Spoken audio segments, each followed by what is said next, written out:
លាក់ជូនដល់លោកអ្នកទាំងប្រុសស្រីអាយុវណ្ណៈសុខខាងតលាក់ជូនដល់លោកអ្នកទាំងប្រុសស្រីប្រកបជ័យជោគទាំងយប់ថ្ងៃមង្គលសួស្តីដល់លោកអ្នកលោកអ្នកដែលបានចូលបច្ច័យបានផលនិស័យច្រើនអានអើយលោកអ្នកដែលបានចូលបច្ច័យបានផលនិស័យច្រើនអានប្រាថ្នាអ្វីអ្វីបានស្មោះស្ម័គ្រព្រោះយើងជឿជាក់ផ្លូវបុណ្យទានឲ្យតែកសាងតែងបានសុខបំបត្តិផ្លូវទុកក្នុងសន្តាន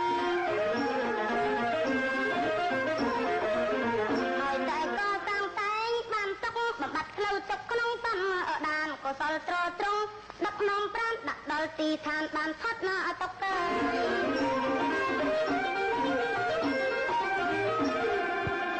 ជាលំដាប់ហោហែមកក៏ដូចជាអស់លោកបានជ្រាបត្រាប់ហើយថាការដែលឲ្យពរជ័យដើម្បីជាពលឺមួយដាស់សតិសម្បជញ្ញៈអស់លោកអ្នករាល់គ្នាដូច្នេះខ្ញុំសង្ឃឹមថាទោះបីជាយ៉ាងណាក៏អស់លោកអ្នកមិនបំភ្លេចចោលទេនៅការចូលបច្ច័យនេះដូច្នេះសូមមេត្តាដោយរួសរាន់ចុះព្រោះពេលវេលាក៏កាន់តែខ្លីៗ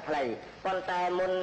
នឹងបញ្ចប់រឿងនេះតទៅទៀតនាងសង្វារពេជ្រដដែលនឹងច្រៀងជូនអស់លោកអ្នកដើម្បីជាកិច្ចបញ្ចប់ដូចតទៅ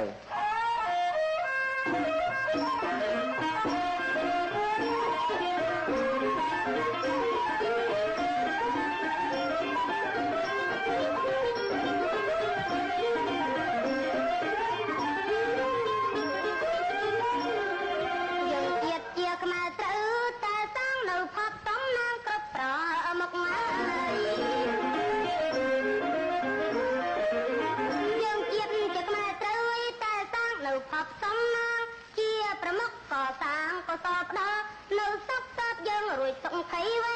រីហើយនាងអង្គលោកទៅច្រាំងថ្លាយើងកាន់សាសនាគ្រប់មើលគ្នាហើយនាងអង្គលោកទៅច្រាំងថ្លាយើងកាន់សាសនាគ្រប់គ្នាត្រូវតែធ្វើទានកុំរញរាទុកជានាវាយើងជិះឆ្លងឲ្យផុតអំពីអន់លងទុកក៏សល់ដឹកមកគ្មានទៅហ្មងឲ